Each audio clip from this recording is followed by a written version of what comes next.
ସକାଳର ଜଳଖିଆରେ ଯଦି ପୁରୀ କିମ୍ବା ମୁଢ଼ି ସହିତ ଗରମା ଗରମ ଆଳୁଦମ ହେଇଯାଏ ନା, ତେବେ ତ ବ୍ରେକଫାଷ୍ଟଟା ପୁରା ମନ ପୁରିଯିବ। ତ ଆଜି ବନେଇବା ସ୍ପେଶିଆଲ ଗରମା ଗରମ ଆଳୁଦମ। ନା ଇଆଡୁ ସିଆଡୁ ଅଯଥା ମସଲା ପଡ଼ିବ, ନା ଅଧିକ ସମୟ ଲାଗିବ। ବାସ୍ ପରଫେକ୍ଟ ୱେରେ ପୁରୁଣା ଅନ୍ଦାଜରେ ବନେଇବା, କିନ୍ତୁ ଟେଷ୍ଟ ବେଷ୍ଟ ରହିବ। ନମସ୍କାର, ୟସ୍ ଆଣ୍ଡ ମିଲିଜ୍ କିଚେନରେ ଆପଣ ସମସ୍ତଙ୍କୁ ଅନେକ ଅନେକ ସ୍ୱାଗତ। ତ ଏଠି ଆଳୁକୁ ପ୍ରେସର କୁକରରେ ଲୁଣ ମିଶାଇ ଗୋଟାଏ ହୁଇସିଲ୍ ଆସିବା ପାଇଁ ଛାଡ଼ି ଦେଇଥିଲୁ।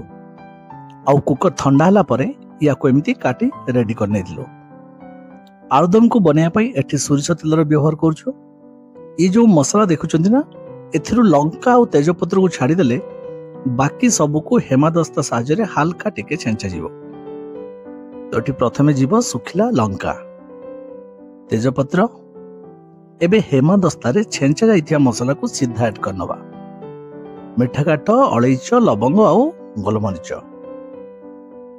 ଏବେ ଏଥିରେ ଯିବ ପଞ୍ଚ ଫୁଟଣ, ଆଉ ଏଠି କିଛି କଟା ପିଆଜକୁ ମିଶାଯିବ।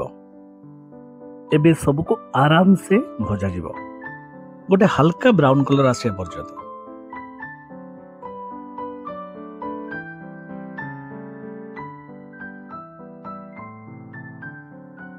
ଏଠି 5 ରୁ 6 ମିନିଟ୍ ହେଇସାରିଛି, ଆଉ ଏବେ ପିଆଜର କଲର ବି ଚେଞ୍ଜ ହେଇସାରିଛି।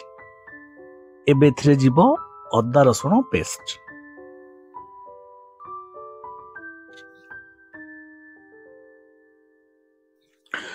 ହଳଦୀକୁ କେମିତି ମିକ୍ସ କରିହେବ, ଜମା ନୁହଁ। ଏବେ ଏଡ୍ ହେଇଯିବ ହଳଦୀ ଗୁଣ୍ଡ।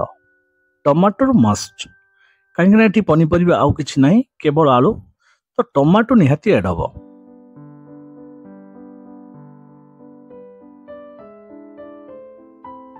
ଏବେ ଯିବ ଲୁଣ ସ୍ୱାଦ ଅନୁସାରେ।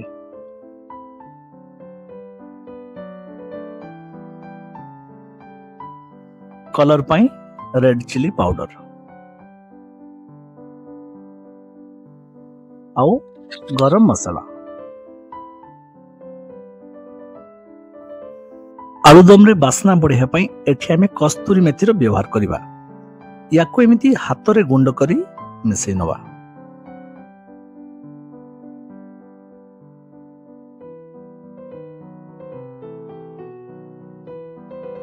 ଏବେ ଏଥିରେ ଯିବ ଅଳ୍ପ ଟିକେ ପାଣି, ଆଉ ମସଲାକୁ ପୁରା ଭଲ ଭାବରେ କଷି ନେବା।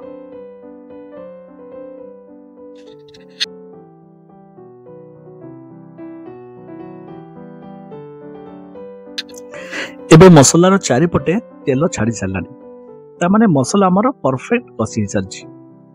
ଆଉ ଏବେ ମିଶିବ ଆଗରୁ ରେଡି ରଖିଥିବା ସିଝା ଆଳୁ।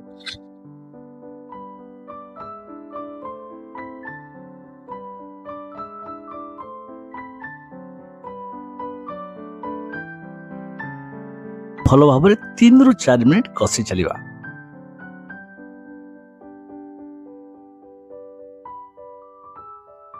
ଆଳୁ କଷା ଏବେ ରେଡି।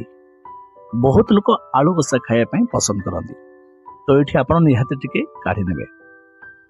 ଆଉ ଆମର ଏଠି ପରଫେକ୍ଟ କଷା ରେଡି ହେଇସାରିଛି।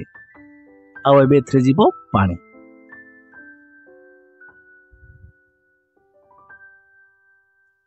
ଆପଣମାନଙ୍କୁ ଆଳୁଦମ ସହିତ କଣ ଭଲ ଲାଗେ, ଯେମିତିକି ରୁଟି ଆଳୁଦମ, ପୁରୀ ଆଳୁଦମ ନା ମୁଢ଼ି ଆଳୁଦମ?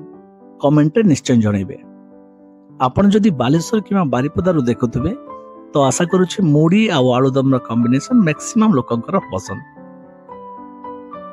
ସୋମବାର, ଗୁରୁବାର ଯୋଉ ଦିନ ପ୍ରାୟ ଲୋକଙ୍କ ଘରେ ଆମିଷ ହେଇନଥାଏ, ତ ଆପଣ ନିହାତି ଥରେ ଆମ ଏ ପ୍ରୋସେସରେ ଆଳୁଦମ ବନେଇବେ, ଆଉ ତାର ଟେଷ୍ଟ ଆମକୁ ଜଣାଇବେ। ଆଉ ଏଠି ଆମର ଗରମା ଗରମ ଆଳୁଦମ ପୁରା ରେଡି।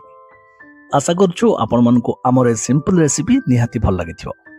ଆଉ ଭିଡ଼ିଓଟି ଭଲ ଲାଗିଥିଲେ ଲାଇକ୍ ଆଉ ସବସ୍କ୍ରାଇବ ନିହାତି କରିବେ, ଯାହାଦ୍ୱାରା ଆମକୁ ଉତ୍ସାହ ମିଳିବ ଆଗକୁ ବହୁତ ସାରା ନୂଆ ନୂଆ ରେସିପି ବନେଇବା ପାଇଁ। ନମସ୍କାର, ଜୟ ଜଗନ୍ନାଥ।